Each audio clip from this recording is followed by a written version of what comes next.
कल रात को मेरे छोटे भाई अजीज़ी तफहीमुर रहमान और उनके कई रफ़ीक जनाब अफसार आलम साहब बराईदगाह, जनाब मौलाना तौकीर नदवी साहब जो हमारे रहने वाले हैं भवानीपुर पंचायत के और दानी चाहलों के रहने वाले हैं, और हमारे एक और अजीज़ रजा नूर जो अधान के रहने वाले हैं।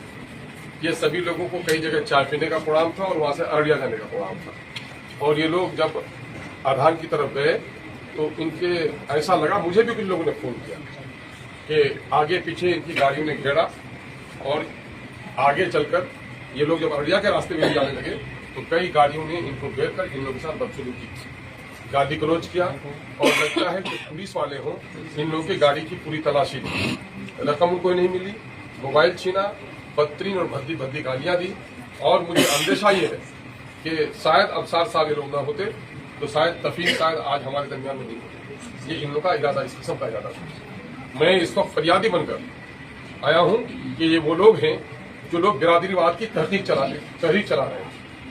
मैं इस वक्त आप लोगों से भी कहना चाहता हूं और प्रशासन को भी मैं इसकी खबर दूंगा कि यह क्या तरीका है, यह आज़ाद हिंदुस्तान नहीं है क्या?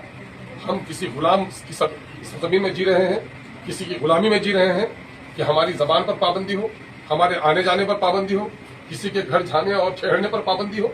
ये कौन लोग हैं जो लोग हमारे लोगों को गुलाम बनाकर रखना चाहते हैं? मेरे कुलिया जमात के भाइयों, इस्लाम में, मजहब में, इंसानियत में जात बिरादरी पहचान की चीज है। इंसान जो अच्छा होगा, जिनके अखलाक अच्छे होंगे, वो इंसान अच्छा होगा। मैं शुरू दिन से यहाँ पर यह कोशिश किया हूँ कि सीमांचल के खित्ते की, जिसको हम लोग अमूर और बैसा के नाम से जानते हैं, ये इलाका सबसे गरीब इलाका है, सबसे अनपढ़ इलाका है। मजदूरों का हल्का सबसे ज्यादा बाहर जाता है, बीमार माएँ हमारे यहाँ सबसे ज्यादा है, बच्चे ग़िज़ा की किल्लत से उनका बचपन खिलता नहीं है, मुरझा हुआ रहता है। ये हम लोग गरीब हैं। पानी की खराबी है, हम लोग उससे बीमारी का शिकार हैं। ये वो मसाइल है बुनियादी जिनकी हम लोग लड़ाई लड़ना चाहते हैं। और यहाँ जो लोग लड़े वो दो लड़ाई लड़े, किसी ने कुल्हिया को एक किया, किसी ने सुरजापुरी को एक किया, लेकिन अमर बैसा के लोगों की भलाई के बारे में नहीं सोचा। और मैं मुबारकबाद देता हूं अमर बैसा के कुल्हिया और सुरजापुरी मुसलमानों को और यहाँ के हिंदुओं को कि सब ने देखा कि इन लोगों ने जात बिरादरी के नाम पर हमको अपनी नेतागिरी चमकाई, अपने कारोबार को आगे बढ़ाया।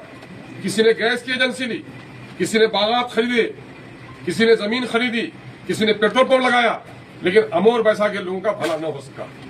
और आज उस असबियत के उस सड़े हुए लाश को 2020 में जब हमें कामयाबी मिली थी और काउंटिंग हॉल से निकल कर आए थे परवाना लेकर, तो बेसाख्ता मेरी जबान से बात निकली थी कि अल्लाह का शुक्र है कि अमर बैसा के लोगों ने नफरत की उस सड़ी हुई लाश, जिसको असबियत की लाश कहते हैं, उसको अमर बैसा के मोहसिनों ने दफना देने का काम किया। यही वजह है कि फैसला सुरजापुरी और कुलिया की बुनियाद पर नहीं हुआ, फैसला अहलियत की बुनियाद पर हुआ।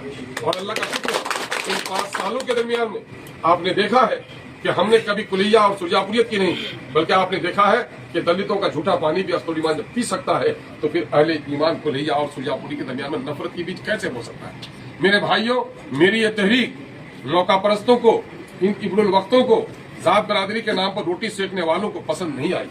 यही वजह है कि आज मुसलमानों की दुश्मन जमात से ताल्लुक रखने वाले, जो जमात, जो सियासी पार्टी हमारे ईदगाहों पर कब्जा करना चाहती है, हमारे बेटियों के सर पे बुर्का रखने नहीं देना चाहती है, वो सियासी पार्टी जो हमारे आलिमों की दाढ़ी और टोपी से जिनको नफरत है, हमारे मस्जिद की अजान से जिसको नफरत है, जो जालिम लोग हमारे दस्तरखान की तलाशी लेते हैं, जो हमारे बच्चों को गोश्त के नाम पर, रोटी के नाम पर मार डालते हैं, उन लोगों के साथ बैठने वाले लोग आज जब देख बुखला रहे हैं कि मैं जीत नहीं पाऊंगा इस नापाक पार्टी से, तो वो अपनी बिरादरी की तहरीक लेकर उठे। लगता नहीं है एमएलए का इलेक्शन लड़ रहे हैं कि जिला परिषद का इलेक्शन लड़ रहे हैं। वे खास खित्ते में लोगों को यही पैगाम देते हुए फिरते हैं कि जाति के नाम पर ये खुजाओ, जाति के नाम पर लो। अगर मर्द का बच्चा हो तो इंसाफ की बात करो, जाति की बात तो बुज़दिल और कमजोर करता है। और ये बात मैं कहता हूँ कि अमर बैसा की आवाम जग चुकी है। इन गरीबों और दलितों को जगाने आया हूं मैं। अल्लामा इकबाल ने कहा था कि उठो, दुनिया के गरीबों को जगा दो, ताकि उमरा के दरो दीवार हिला दो, जिस खेत से मुयस्सर न हो तहकान करो जी, उस खेत के हर खोसे गंदम को जला दो। आज एमआईएम के इमाम गवाही दिए ईमानदारी से, एमआईएम के आने के बाद गरीबों के हौसले बढ़े हैं कि नहीं बढ़े हैं? जवानों की जबान में आवाज आई है कि नहीं आई है? ये लोग हैं जो लोग चाहते हैं कि गांव में गरीबों को दबा के रखें, उनकी बेटियां उनके नौकरानी बनी रहे, उनके घरों में पोछा मारते रहे। ये कई बड़े लोग हैं इस इलाके में जो लोग ये चाहते हैं कि कुल्हिया जमात के लोग आगे नहीं बढ़े, इनके दरवाजे पर हाजिरी दे, वो साला रे बे तुम भी कह दे, इसका जवाब नहीं दे सके। आज अल्लाह का शुक्र है अख्तरुल ईमान यहाँ आया है तो बड़े बड़े बेढंगों को भी जो दो चार हैं, मैं जमात के लोग नहीं, दो चार बेढंगे लोग हैं जो हमारे बुजुर्गों को जैनुद्दीन को जैना का के बुलाता था, कलीमुद्दीन को कहलवा का के बुलाता था, आज अख्तरुल ईमान की वजह से उसको संभल के बोलनी पड़ रही है कि अख्तरुल ईमान ने अखलाक की तहरीक चला दी है और ये गरीब की मुंह जबान में भी आज मुंह में जबान है और मेरे जवाब का जवाब दे रहा है। ये है ही नहीं, ये मेरे दुश्मन नहीं है। मैं तो बिहार का टिकट बांटने वाला हूँ, अल्लाह का शुक्र है बैरिस्टर सौदरी ओवैसी साहब ने मुझ पर इतना एतमाद किया। मैं लौटकर कोचा भवन जाना भी दिक्कत नहीं, कोचा भवन का टिकट का फैसला, ठाकुर के टिकट का फैसला में मेरे बैरिस्टर ने हमारे सबसे मशवरा किया। लोगों, मैं यहाँ ठहर गया 5 साल कि मैंने जो कुछ देखा था यहाँ पर मेरी आंखों में पानी आया और मैंने देखा कि 5 साल रखकर और इस समाज को आगे बढ़ाने का मैं काम करूँ। आपसे मैंने इजाजत किया और ये बात उनको रास नहीं आती है। सड़क पुल पुलिया स्कूल के जो घर बने हैं उनकी मिसाल भी तो उनके पास नहीं है। कुल्हिया कह रहे हैं लोगों को, कुल्हिया के घर नहीं कट रहे थे, सादीपुर में कुल्हिया नहीं बसते, मनवारे में कुल्हिया नहीं बसते, रसेली में कुल्हियों का घर नहीं कट रहा था, खजरिया में, बिजलिया में, बनगमा में नहीं थे। खुद यहाँ पर हाफिज जी भी हैं, क्या पठान टोली में, नंगरा टोली में, कुलिया की सिमरबाड़ी में नहीं, कुलिया की बस्ती नहीं है। ये कच्ची कभी देखने के लिए जा सके। और आज अख्तरुल ईमान ने 32 करोड़ रुपए से इनका बांध बंधवाने का काम किया है। कुल्हियों की जो खिदमत करेगा कुल्हिया उसी को अपना इमाम बनाएगा। लेकिन आज मैं कहना चाहता हूँ मेरे भाइयों, मेरे शिकस्त और फतेह को डाल दो, फाड़ दो उस कागज को। मैं हार जाऊं या मैं जीत जाऊं, मैं नाच कभी जीत कर नाचा भी नहीं है, हार कर हमने कभी आंसू भी नहीं बहाया है। हमने जिंदगी का रुख जो मुतय्यन किया है, 1 साल क़यादत की तरफ हमारा सफर है। हमने चोर गुंडों को लेकर कभी सियासत नहीं की है। मैंने हमेशा कहा चोर गुंडों चक्को मुझे वोट मत देना, मेरे वोट नापाक हो जाएंगे। और आज कुछ गुंडों को लेकर हमारे लोगों को घबराने की बात कर रहे हैं। मैं उनको कह देना चाहता हूँ कि मेरा लहू किन से लहू मिलता है कि इमाम हुसैन रज़ी अल्लाह तआला अन्हु ने बातिल लोगों के शमशीर पर अपनी गर्दन रख दी थी, लेकिन बातिल के हाथ पर बातिल हाथ नहीं रखा था। मैं उसमें से हूं। तुम जो भी जुल्म करना चाहते हो जुल्म के करो, लेकिन हम समझते हैं कि आज अमर बैसा के सारे लोग जग चुके हैं। इन जालिमों के खिलाफ करारा जवाब देंगे और आपके बस्ती के लोग देंगे। मैं आपसे कहना चाहता हूँ, आपकी माँ ने आपको आजाद जना है, आप किसी के गुलाम नहीं है। आपके बच्चे परदेश में कमा कर आते हैं, जो बड़े हैं बड़े रहे अपनी जगह पर, माल है तो ज़कात दें, अमीर है तो सदका करें, लेकिन हमारे गरीब और मजदूरों की इज्जत से खिलवाड़ करने की किसी को इजाजत नहीं होगी।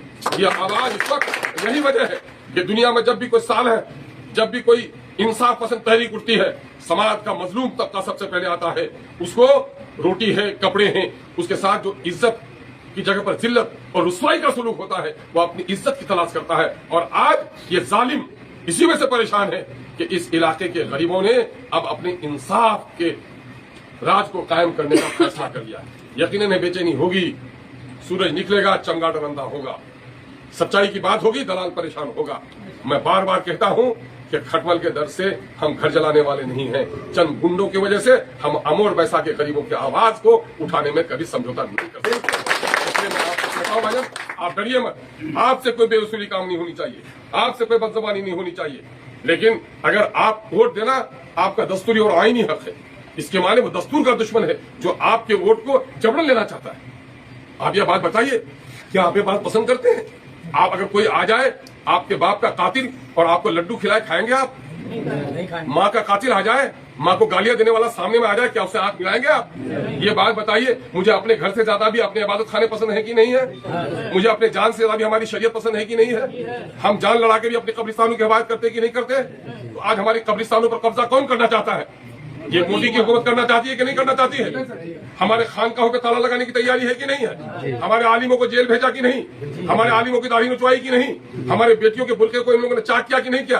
तो गैरत है तो बदला लेना है, बदला लेना है, बदला लेना है तो क्या है? उसका जो एजेंट होगा उसकी जमानत जब्त कर देनी है। कह दो बिरादरी के नाम पर कोई जीता है तो कह दो तुम बिरादरी के न भी होते। अगर हादसा हो जाएगा, अगर डकैती भी करके आओगे तो सजा तो अदालत सुनाएगी, लेकिन जान बचाने के लिए तुम खून की जरूरत है, मैं खून दे सकता हूँ।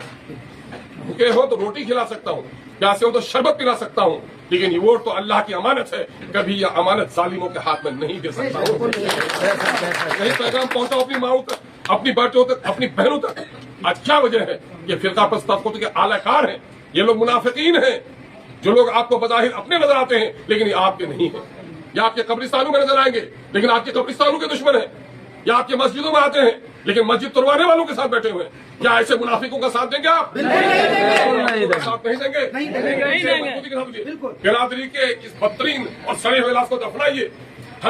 मैं ये नहीं हूं, मैं आता हूं बारा ईदगाह तो वही जबान बोलता हूं, मैं जाता हूं सिरसी भी तो वही जबान बोलता हूं। है हिम्मत बिरादरीवाद के लड़ने वालों को जो है कुलिया कुलिया ये हो जाओ, है माने जना है कि तुम सुजापुरी में जाके कहो कि हम कुलिया को एक कर रहे हैं? नहीं कर सकते जुमला। ये मुनाफिकीन के जुमले हैं कि एक तरफ एक बात बोलते हो, दूसरी तरफ दूसरी बात आकर के बोलते हो। हम जो गुजरात को बोलते हैं वही दिन को बोलते हैं, जो पूरब में बोलते हैं वही पश्चिम में बोलते हैं। पूरब में अलग बोलने वाला, पश्चिम में अलग बोलने वाला वो गद्दार है, मुनाफिक है, वो समाज का नेता नहीं है। आप लोग इतिहास का सबूत दीजिए। यह आपकी आजादी की तहरीक है। आज अगर मैंने रसली का पुल बनाकर आज आपका सेहनगांव को नजदीक कर दिया, अगर आपको पूर्णिया और आपका रौटा का रास्ता नजदीक अगर कर रहा हूं तो सिर्फ मैं रास्ता नजदीक नहीं किया बल्कि मैं इन जालिम सियासतदानों से आपकी नस्लों का छुटकारा दिलावा। अल्लाह के रसूल ने असबियत का खात्मा किया। इस संसार का ईश्वर एक और हम सब एक माँ बाप के संतान हैं। आज यहाँ पर राजेंद्र यादव भी है और आज यहाँ पर विनय कर्मकार भी है। ये किस बात की अलामत है? ये इस बात की अलामत है कि अख्तरुल ईमान हिंदू और मुसलमानों की तफरीक नहीं करता, अख्तरुल ईमान मानवता और इंसानियत का पैगाम लेकर आता है। मेरे आने से पहले मेरे गैर मुस्लिम भाई को कहा गया बड़ा टमटम मुसलमान है, हिंदू को खरीदेगा।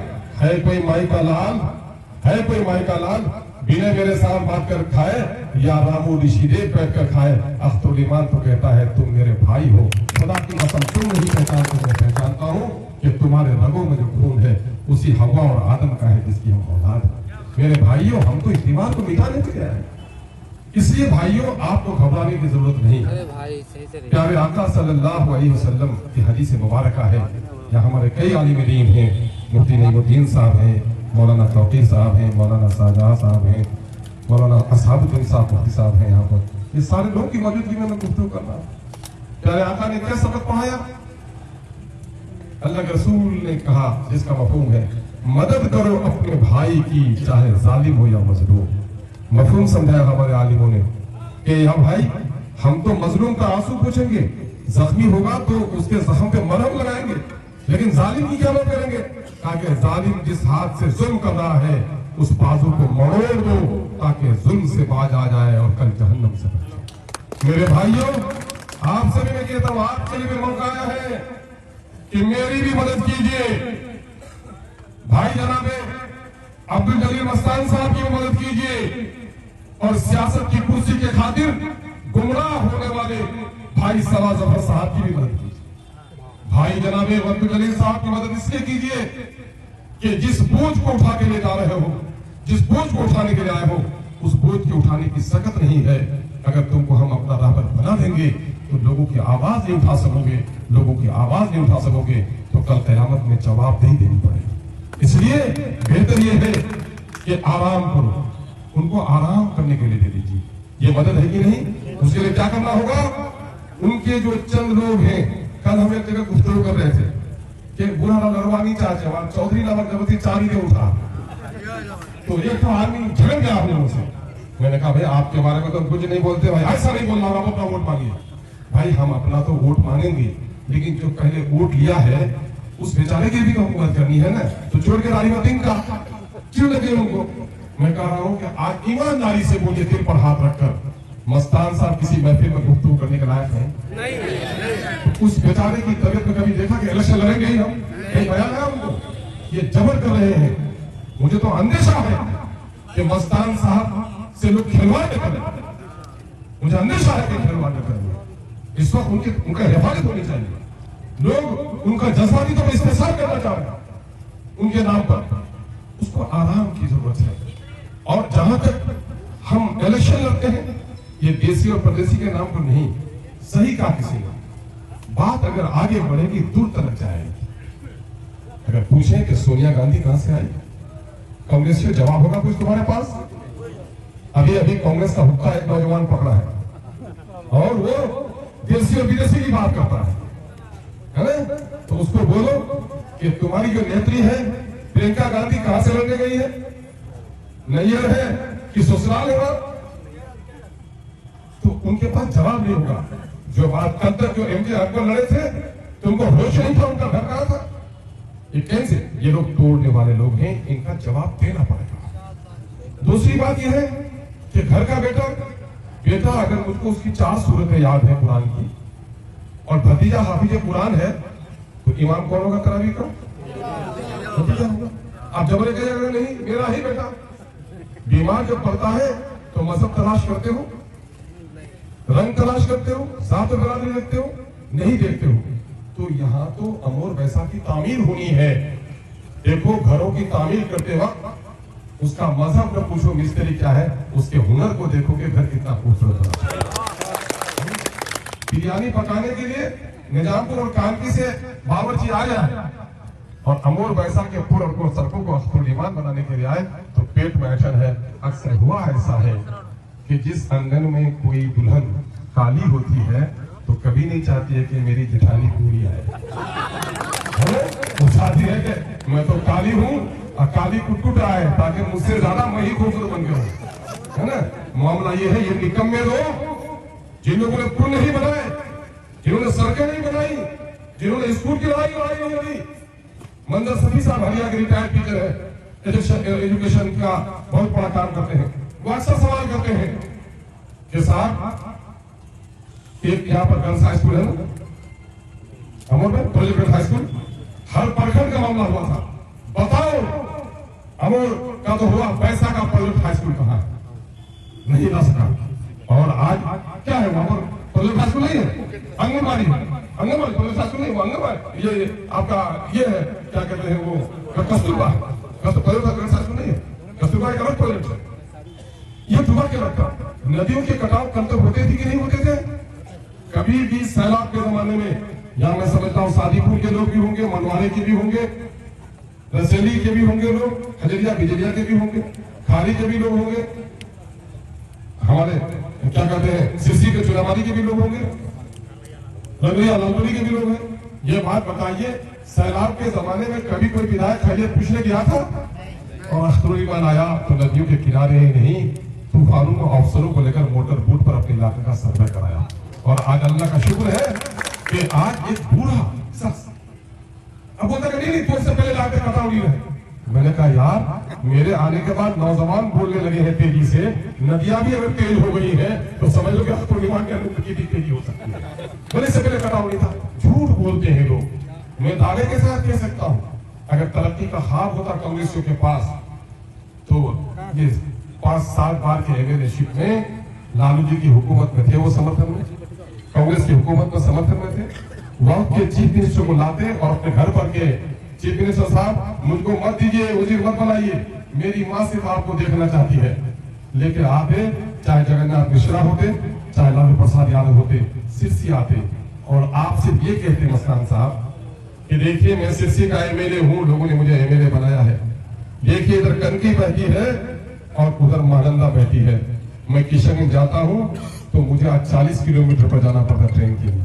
मैं अपना बलोद जाता हूँ तो 9 किलोमीटर की दूरी है, 36 किलोमीटर पर जानी पड़ती है। कसम तो मैं नहीं खा सकता हूँ, लेकिन मैं जानता हूँ कि उसी वक्त दोनों पुल सैंक्शन हो जाता आज से 20 साल पहले। अगर 20 साल पहले ये पुल सैंक्शन हो जाते तो हमारे न जाने कितने बच्चे ग्रेजुएट होते, कितनी बेटियां ग्रेजुएट होती और न जाने कितने बच्चे माँ के पेट में मरने से बच गए। नहीं बताया, जुर्म किया आपने।